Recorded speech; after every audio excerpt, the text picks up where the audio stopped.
nossos ancestrais, que para sobreviver usava, né, todos os dias as formas de atividades naturais, como, né, para caçar, para correr em busca de alimentos, para correr também de predadores, né, para fugir dos animais, saltar obstáculos, né, entre outras atividades. Então, as primeiras provas foram disputadas na Grécia Antiga em jogos religiosos praticados pelos gregos em honra aos deuses, né? Então, segundo a história, dentre esses jogos, o mais importante era em homenagem a Zeus, né? Um dos principais nomes religiosos da história grega, que teve no início lá em 776 anos antes de Cristo, na cidade grega de Olímpia. Daí vem, né, o nome chamado Olimpíadas.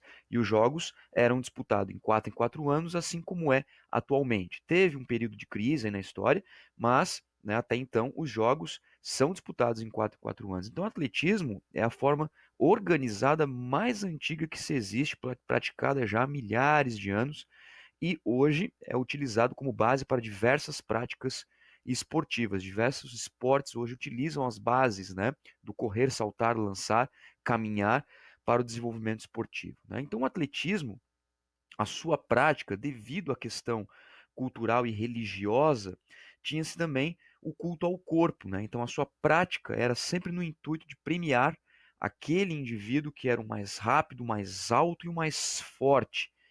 E aqui nós falamos sobre os homens, e de fato, né, era praticado apenas por homens, masculino.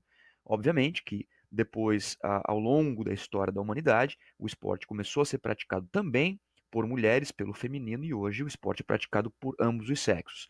Mas, antigamente, era praticado apenas pelo masculino, pelos homens, porque estes, por sua vez, né, possuíam o corpo mais rápido, mais alto e mais forte.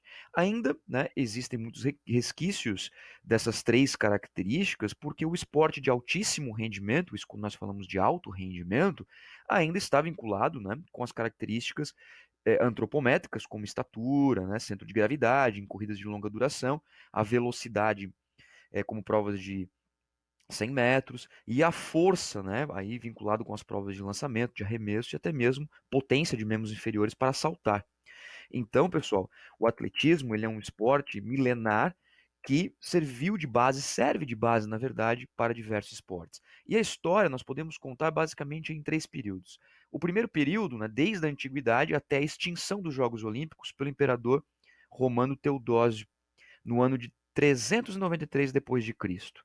Ou seja, denominou-se os Jogos Proibidos, onde não poderia ser praticado mais, até porque houve uma imposição da Igreja Católica dizendo que as corridas, as práticas do atletismo eram uma situação anticatólica, né? Então, como a religião na época era muito forte, a igreja dominava basicamente os períodos antigos da nossa população, da nossa sociedade, da humanidade como um todo, principalmente na Europa Ocidental, né? Então os jogos acabaram sendo extintos.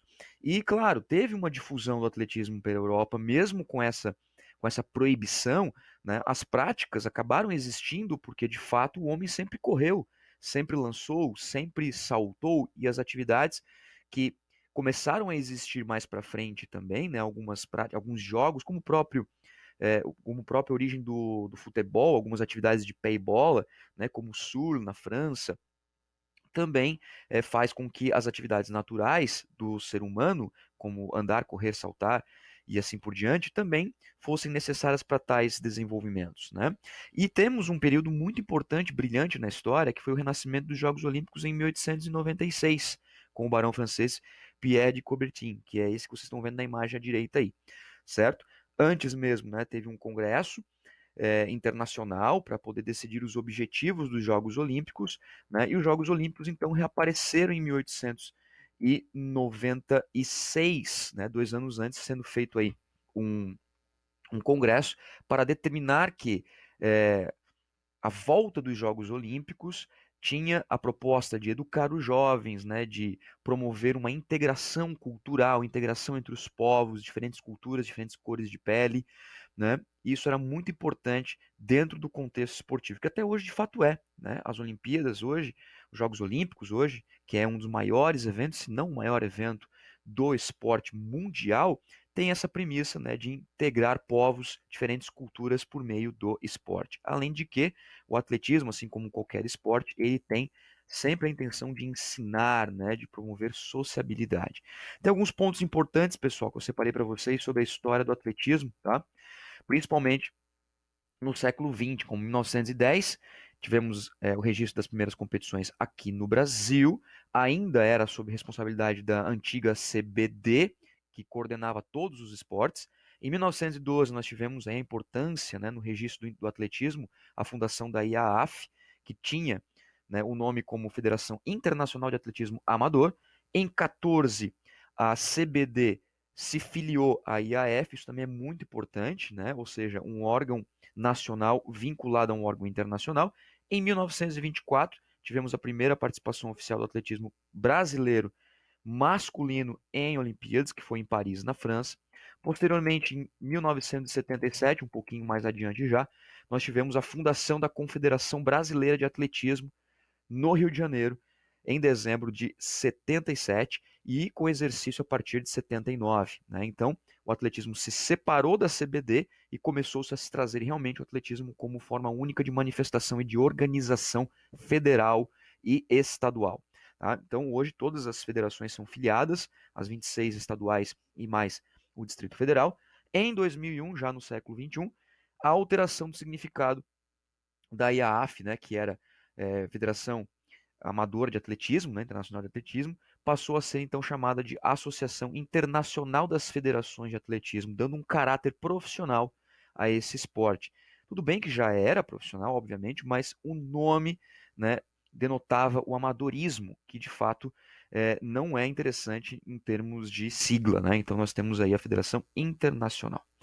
Bom, pessoal, e para que a gente possa falar depois, mais para frente, da divisão do atletismo, né, e também da treinabilidade das provas, das diferentes provas, o atletismo ele possui como característica fundamental uma prática em que nós temos os movimentos básicos: correr, saltar, lançar e caminhar. E nós temos provas totalmente diferentes entre si. O atletismo é uma grande modalidade, nós temos diferentes tipos, né, de provas dentro do atletismo, onde são manifestados essas, esses movimentos, que todos eles são habilidades motoras, tá? Correr, lançar, saltar, caminhar. Todos eles são habilidades motoras e é expresso no atletismo, como por exemplo as corridas rasas, com obstáculos ou com barreiras, né? Os revezamentos, os saltos, triplo, distância, altura, assim por diante, lançamentos e a marcha atlética, por exemplo, né? Bom, e hoje o atletismo ele recebe influência de diversas áreas do conhecimento, seja como um fator educativo, né, na iniciação, seja como o alto rendimento. Então, o atletismo hoje, pessoal, é uma grande realidade presente em todas as esferas da sociedade, porque o atletismo, os seus movimentos estão vinculados ao desenvolvimento de outros esportes. Além disso, né, a diferença que existe hoje no esporte é que essas áreas de conhecimento não está apenas atrelada à educação física, mas à medicina, à nutrição, à fisioterapia, à psicologia, à pedagogia, entre outras áreas que dão suporte direta e indiretamente ao atletismo, né, servindo como base de estudos e de evolução científica. Ok, pessoal? Bom, essas são as principais informações da história, como surgiu e como estamos hoje. Dúvidas? Tragam para a sala de aula. Eu agradeço a atenção de todos vocês, um forte abraço e até o próximo vídeo.